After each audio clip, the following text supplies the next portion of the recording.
E então aconteceu que no segundo 1023º ano do governo dos juízes, o Membronita pensou: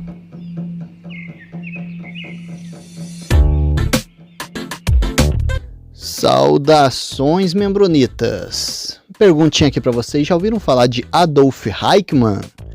Eu sei que vocês já ouviram falar de um outro Adolf, mas não é esse aí não.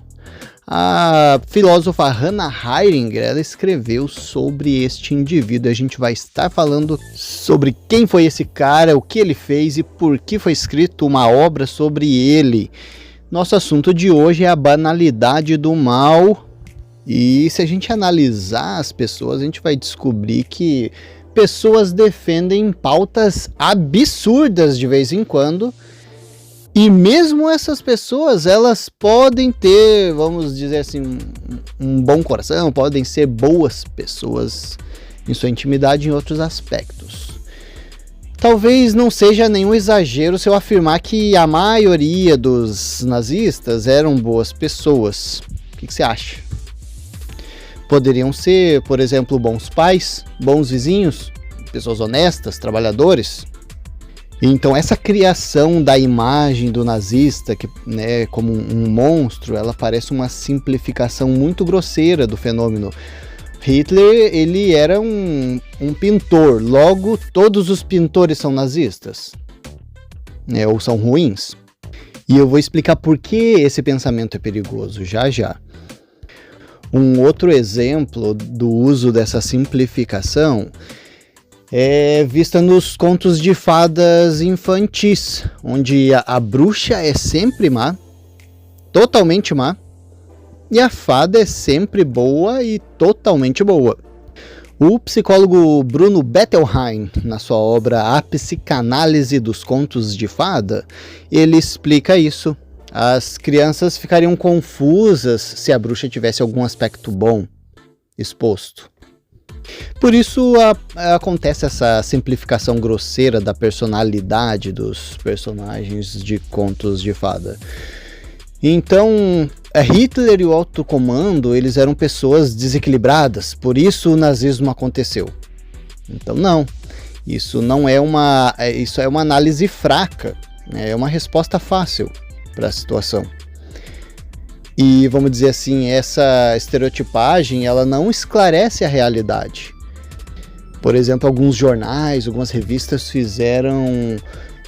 tentaram associar a grafia do Hitler, né, a letra e como ele escreve, ao seu comportamento. Então, algumas comparações dessas que tentam fazer uma análise errada de comportamento, ou mesmo determinar, isso aconteceu por causa disso. Bem simples, né? Bem superficial, vai afetar o nosso julgamento de outras situações no nosso cotidiano. Então o Adolf Eichmann, ele foi um oficial nazista e corresponsável pela deportação e morte de 6 milhões de pessoas. Então, após a captura ali, o fim do nazismo, ele conseguiu fugir, se refugiou na Argentina e o serviço secreto de Israel conseguiu encontrar ele, levou ele para Israel e julgou em 1961. Então, essa alemã, a filósofa Hannah Arendt, ela estava cobrindo esse julgamento como uma correspondente do jornal The New Yorker. E ela se surpreendeu, porque quando ela chegou lá, o Eichmann, ele não era nenhum monstro.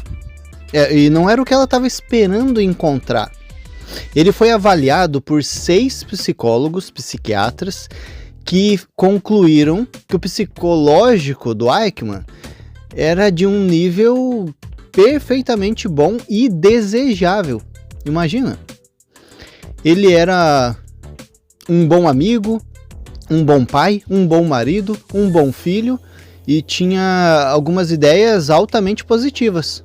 Até um desses psiquiatras alegou que o Eichmann era mais normal do que ele próprio. Então, vamos dizer assim, 5 minutos atrás que eu falei do Eichmann, qual era a imagem que você estava tendo dele? O Eichmann, aquele nazista. Aí me diga agora depois de eu apresentar essas análises desses psicólogos, qual é a imagem que você está tendo dele agora? Isso mostra que o nazismo não pode ser reduzido e resumido por um teor psicológico somente. Era um bando de doente, insensível e fizeram o que fizeram, né? São muitos fatores que levam a acontecimentos como esse. E sobre essa explicação, a Hannah desenvolveu esse seu estudo relativo à banalidade do mal. Então, mesmo com todas as tentativas de acusação em tentar decifrar esse cara como um monstro, se percebeu que ele não era isso. E quanto mais o julgamento ia se estendendo, mais se mostrou que o Eichmann ele tinha uma inabilidade de falar e ela estava relacionada com a sua inabilidade de pensar sob a perspectiva do outro. E essa banalização do mal, tentando desenhar o mal como monstros, mascara o nosso mal do dia a dia, disfarçando em pessoas boas do nosso cotidiano. Por exemplo, teve um político que faleceu já há bastante tempo atrás, né?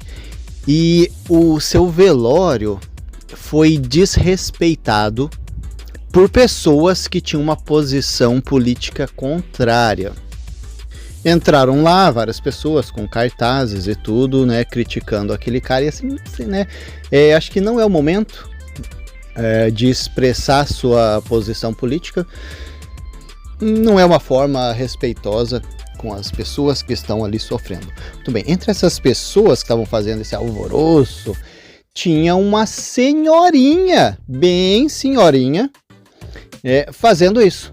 Então você pensa, né, essa senhora, ela é mãe, ela é vizinha, ela é amiga, ninguém iria ver nela, por exemplo, uma nazista, né? Naquela vovó reacionária. E não estou defendendo aqui posição política, estou defendendo a atitude das pessoas. E essa desumanização do nazismo mascara comportamentos semelhantes que ainda estão entre nós. E aqueles que estão na nossa própria família e nós mesmos. A gente dá uma analisada nesses comportamentos. Se eu chegasse ao poder, se poder fosse depositado em minhas mãos, o que eu faria? Então esse Eichmann, ele impressionou porque ele era completamente normal. Um burocrata de escritório, um cara incapaz de pensar e se colocar no lugar do outro. E ele jamais reconheceu que tinha feito alguma coisa de errado.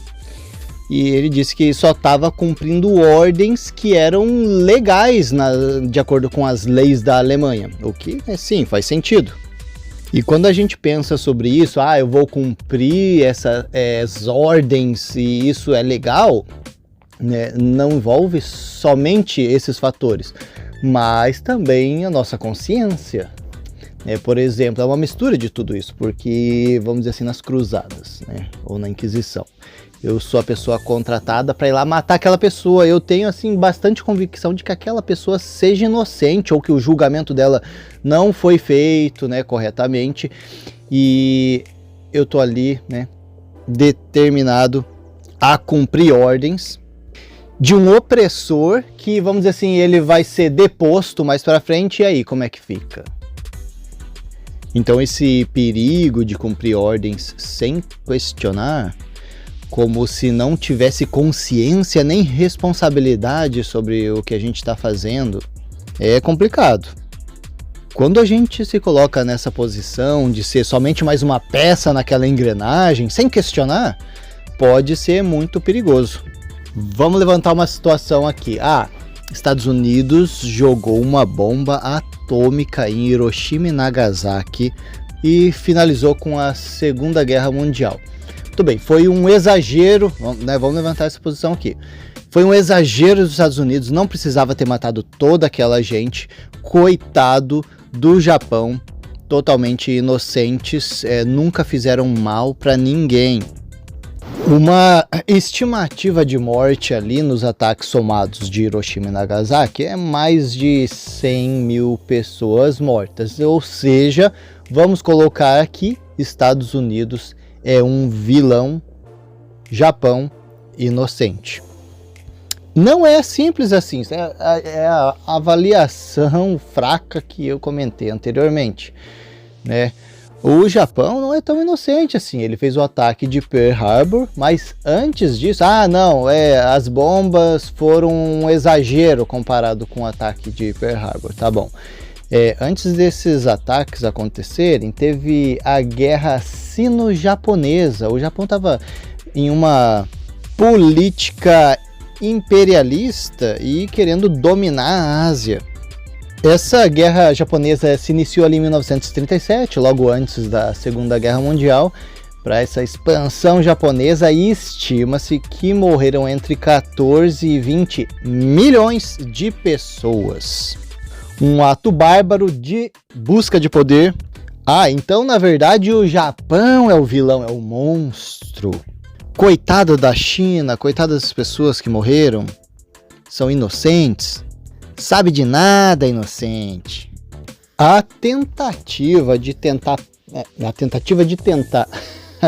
pintar um país ou uma pessoa como totalmente mal, e uma pessoa como totalmente bom, é uma distorção da realidade, que vai nos levar a extremismos, fanatismos, a ações bárbaras desproporcionais, como por exemplo, lembra, para quem está acompanhando o nosso podcast aqui da maneira correta, que é seguindo os episódios e não pulando nenhum, ouvindo na ordem, vai ter ouvido lá quando eu falei da minha missão, quando eu estava em Bangu fugindo de um cara que viu a gente, missionários na rua, né, e falar, seus americanos, não sei o que lá, e saiu correndo atrás da gente com um pedaço de pau lá e enfim, né, bateu bastante no portão, queria agredir a gente. Isso, é isso.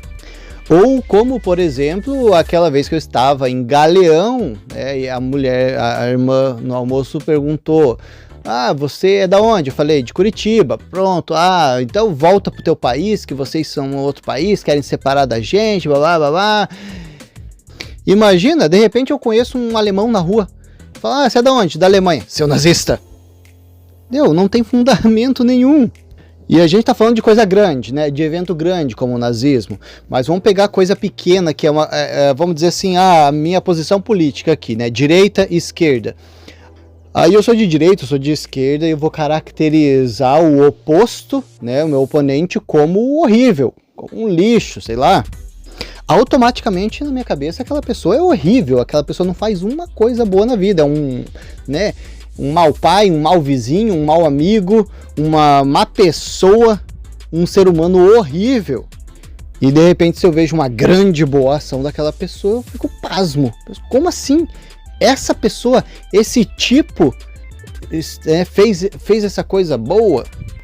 Ou a gente desconsidera que a pessoa que faz parte daquele grupo possa não concordar com alguma atitude ou alguma ideia daquele grupo, como a gente já falou sobre os grupos no episódio anterior. Por exemplo, eu sou de Curitiba, sou do Sul, logo faço parte do grupo do Sul, logo devo defender a ideia do Sul é o meu país e temos que nos separar do Brasil. Estou usando essa ideia. Cara, eu não fazia nem ideia do que o pessoal defendia, eu estava até bem novinho, não fazia ideia do que eles estavam querendo com isso, quais eram os argumentos e tudo, para eu poder dizer se eu concordava ou não. Então vamos dizer assim, lá na Guerra das Cruzadas, que aconteceu muitos anos atrás, né, o filho da Dona Lourdes ia lá para a guerra, e ele voltava e falava, né? Sobrevivemos, vencemos a guerra, matamos os bandidos, somos os mocinhos. E a Dona Lourdes, né, considera isso como um fato. E o filho dela chegou, né, e falou isso e tá tudo ok. Eu acredito que tem grandes chances dela não ter essa mesma opinião se ela fosse lá e visse o massacre, né, ou visualizasse quais eram as intenções, por que foi cometido aqueles massacres. O que aconteceu na Guerra do Vietnã, as pessoas agora, então, tinham a possibilidade de assistir na televisão o que estava acontecendo. Então eles mandavam os seus filhos para a guerra, achando o quê? O governo disse que o Vietnã está ali com problemas e eles vão ajudar. Então eles estão mandando os jovens, precisamos do seu filho para mandar para lá ajudar esse pessoal do Vietnã. E ela mandou o filho para lá. De repente ela vê na TV atos bárbaros, cruéis, ela começa a pesquisar e ela vê quais eram as intenções e necessidades de o filho dela estar se envolvendo naquela guerra e vê que aquilo não tá legal. Começou então uma grande movimentação ali da população nos Estados Unidos contra essa guerra do Vietnã, querendo os seus filhos de volta. Logo, se eu tivesse caracterizado os americanos são horríveis porque eles estão matando cruelmente vietnamitas, eu estaria julgando essas pessoas que não são a favor daquela ideia do que estava acontecendo ali. Opa, Ozzy, então assim, eu tô num grupo e eu verifiquei que as intenções ou as coisas que esse grupo vem realizando não são legais e eu tô querendo sair desse grupo. Como é que eu faço? O que eu faço? Eu saio? Eu tomo uma providência? Eu falo? Como a gente falou no episódio anterior, é muito difícil, né? Essa transição, essa decisão. É como um término de um relacionamento. Envolve muita força de vontade, muito posicionamento. Envolve aquela disposição de arcar com as consequências da saída daquele grupo. Sabe uma série que eu tô assistindo agora? É o The Vow. VOW. Essa série tá falando sobre uma seita criada, acho que nos Estados Unidos. Eu comecei a assistir, ainda não terminei, mas eu já conhecia essa história. Eu acho que se fala Nixon. NXIVM, o nome da seita.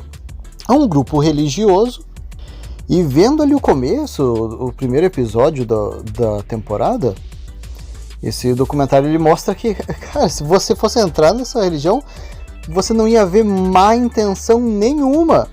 Na verdade, o contrário, muita boa intenção, uma participação dos seus integrantes ali muito carismática, envolvente, producente.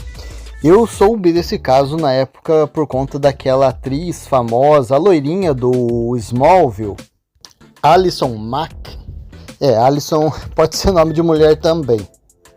E a gente vê que algumas pessoas entram de muita boa fé, muita boa intenção, e algumas pessoas entram às vezes não com intenções terríveis, mas algumas intenções egoístas.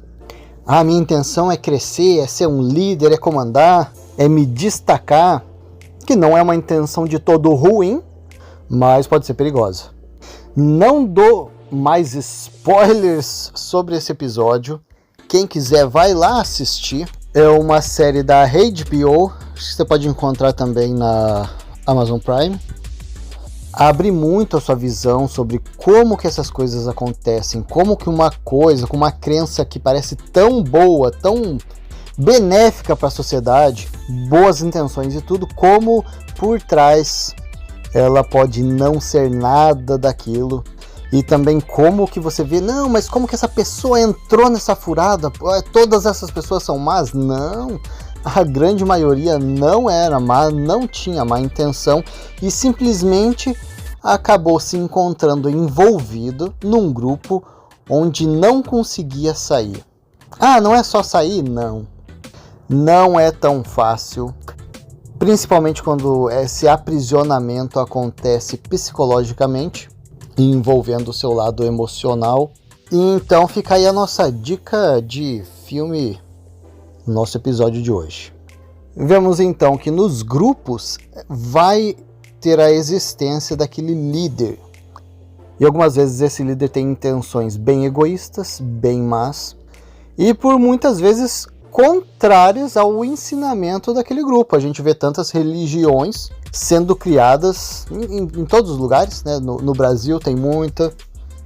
E por que elas são criadas? Por causa da necessidade das pessoas. Então aquelas pessoas, elas precisam de Deus, elas precisam de um conforto, elas precisam sentir que vão para o céu, né? E alguns malandros acham uma boa ideia criar uma religião, vender um terreno no céu, né? Se for com uma casa, vai ser um pouco mais caro. Se for mais próximo da casa de Jesus também, vai ter um preço diferenciado. E para aquela pessoa que está super envolvida naquele grupo, vai fazer qualquer coisa, não vai poupar despesas para garantir o seu espaço lá. E muitas vezes esse envolvimento emocional é tão grande, essa dependência, que independente de qualquer informação nova ou qualquer fato que surge ali comprovando que aquilo não está certo, que aquele líder não está de boas intenções, o indivíduo é incapaz de acreditar em qualquer informação contrária ao que ele já acredita. E muitas vezes não é por orgulho, é simplesmente porque o bloqueio acontece e ele vem forte. A gente fica triste, né? Eu mesmo fico triste quando eu vejo um grande líder religioso lá cheio das suas fazendas, suas casas, mansões, carros, aviões, jatinhos, e os seus fiéis doando tudo, doando casa, carro, vivendo numa pobreza extrema. E aquele fiel tá super convencido de que o que ele tá fazendo é o certo. E entra aquela coisa que a gente já citou, né, 2 episódios anteriores, sobre a ética, a moralidade. Até onde é ético, até onde seria certo eu intervir em algumas situações. E onde eu estaria invadindo a crença ou a fé daquela pessoa. É complicado, eu sei, é difícil. É como aquela invasão que aconteceu na Cracolândia, quando foi? Faz bastante tempo, eu acho que 20, pelo menos uns 10 anos talvez. Foi tida a ideia de tomar uma atitude e tirar à força aqueles usuários de droga da Cracolândia. E eu sei, as intenções provavelmente muito boas. Vai dar um tratamento, vai cuidar daqueles viciados e dar uma boa qualidade de vida, poupar muitos deles da morte. Mas não durou muito e essa ideia foi descontinuada por isso. Pela falta de ética, quando você está obrigando uma pessoa a fazer algo que ela não queira, por mais que seja evidente de que aquilo seja para o benefício daquela pessoa. Teve o caso, lembrei agora, de uma mãe, ela acorrentou o filho. Talvez algum de vocês tenha ouvido falar dessa história. Aconteceu o quê? Ano passado, talvez? Ou esse ano. Uma mãe acorrentou o filho em casa e é dito, né, a informação de que o menino ele era viciado, estava devendo para o tráfico, não conseguia se desvencilhar das drogas e a mãe acorrentou ele em casa para ele, né, se livrar das drogas e também para não ser morto por causa daquela dívida dele no tráfico. A mãe foi presa por cárcere privado. Não tenho bem certeza das informações, das intenções desse caso, mas é um exemplo de que mesmo que pareça pra gente, sim, nossas intenções são muito boas em ajudar, mas é aquilo, né? Respeitar a decisão do outro, por mais que aquilo pareça absurdamente prejudicial para ele próprio, é muito difícil de ser avaliado esse ponto de intervenção. Vamos voltar agora para aquela ideia do líder que a gente estava falando. Alguns deles podem ter boas intenções, outros não, mas o que engloba todos eles é que são seres humanos passíveis de erro. E quando não levamos isso em consideração, podemos colocar nós próprios em situação de perigo. E às vezes não um perigo de morte, uma situação muito ruim, mas ouviram falar do caso do Dalai Lama recente? Ele é um líder do budismo espiritual muito venerado, talvez, por muitas pessoas. E quando se falava sobre ele, se pensava em tranquilidade, paz, conforto, amor, palavras sábias. Mas, no entanto, em fevereiro agora de 2023, foi vazado um vídeo sobre ele que provocou uma onda de espanto, vergonha, decepção com essa imagem do homem designado para representar a reencarnação do Buda. Então o vídeo é sobre um evento social onde tinha o Dalai Lama, um menino. O menino pergunta se podia abraçar o Dalai Lama. O Dalai Lama dá um abraço no menino, aí fala assim, né, primeiro aqui, apontando para a bochecha. Então o menino dá um beijo na bochecha e depois fala aí aqui também, apontando para a boca. Então o menino dá um beijo na boca dele. E ele falou, e chupe minha língua, o que de fato aconteceu. Então esse homem de 87 anos foi acusado de pedofilia e esse vídeo percorreu a internet, causando uma decepção coletiva. Eu vi uma postagem de um cara que ele estava com a tatuagem do Dalai Lama e correu para apagar. E é sobre isso que a gente está falando aqui. Quando tratamos de seres humanos e os consideramos como nossos líderes, temos sim que ter muito cuidado com essa idealização que a gente faz das pessoas.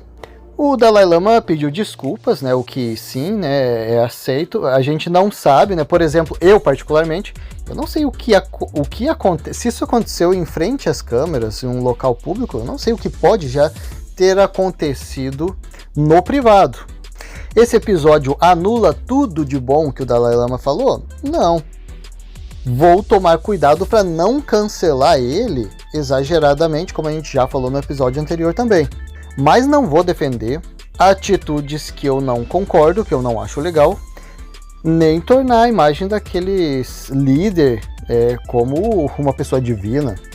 Vamos dizer que eu seja um seguidor fiel do budismo e venero a imagem do Dalai Lama. Se alguém chegasse e falasse para mim, olha, ele fez isso com o menino, eu falo, não, você é um mentiroso. Aí mais pessoas vêm aqui e me falam, sim, é verdade, ele fez isso. Eu falo, não, vocês todos estão mentindo. Aí se alguém chega e me mostra um vídeo, está aqui o vídeo, ele fazendo isso. Eu posso falar, não, esse vídeo foi editado, ou eu vou falar, não, isso era uma brincadeira, ou vocês não entenderam a intenção dele, ou alguma coisa do gênero. E vamos dizer que vaze algum vídeo pior ainda, eu sempre vou ter alguma desculpa, alguma manobra para continuar mantendo aquela imagem dele no pedestal. Então, quando tratamos o nosso líder como um ser humano, vai ficar mais fácil de não cometermos erros e não nos frustrarmos quando o nosso líder tiver alguma reação humana.